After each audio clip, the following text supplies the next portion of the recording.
Hi, welcome to another video of rooting Micromax A106, which is Unite 2. This is a 4 GB model. I am going to root it now. I have copied the Super SU zip file into my micro SD. I have taken out the battery. You can leave the SIM cards inside. You have to plug in the USB cable which is connected to my PC, and phone will be on off mode when you do this because there is no battery.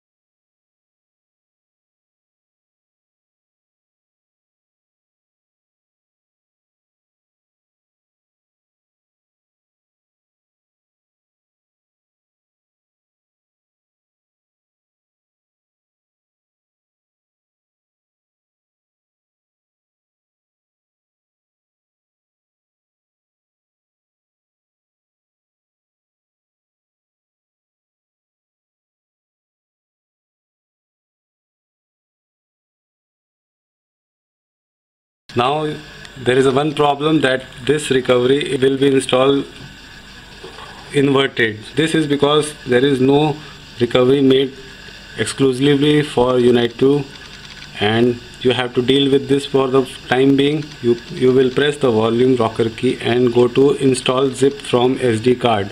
So you have to go to this install zip from SD card, then click on the power button. It will give you a option to choose zip from SD card, which is the topmost option. Press the power button again. It will open all the contents of your SD card. You have to click on volume up or down button and select this update Super SU. As this is highlighted, I can't give you a clear shot for this. Anyway, you have to then press the power button again. Then you have to confirm the install update Super SU from the zip, and you confirm that by pressing the power button again. It will show you the progress, and once installation is done, it will go back to the main screen of CWM recovery.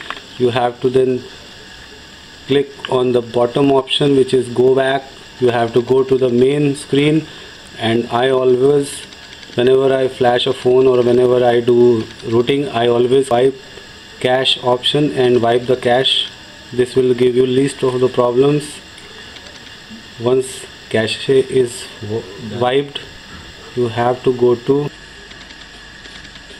after formatting my cache partition, this took way too long in getting back to the main menu. It was already being used for 2 months or so, so there was lot of cache to be cleaned inside the system partition, which took so long. So once the cache is cleaned, next thing I do is wipe the Dalvik cache also. I go to the advanced menu in CWM, then I go to wipe Dalvik cache, then I press the power button, then select wipe Dalvik cache confirmation box, and I clear the Dalvik cache. It will take just a second or so. Then you have to go back to the CWM screen and you have to reboot the system by selecting reboot system now.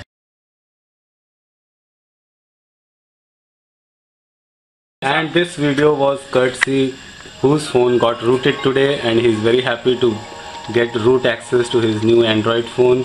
So 3 cheers for this guy.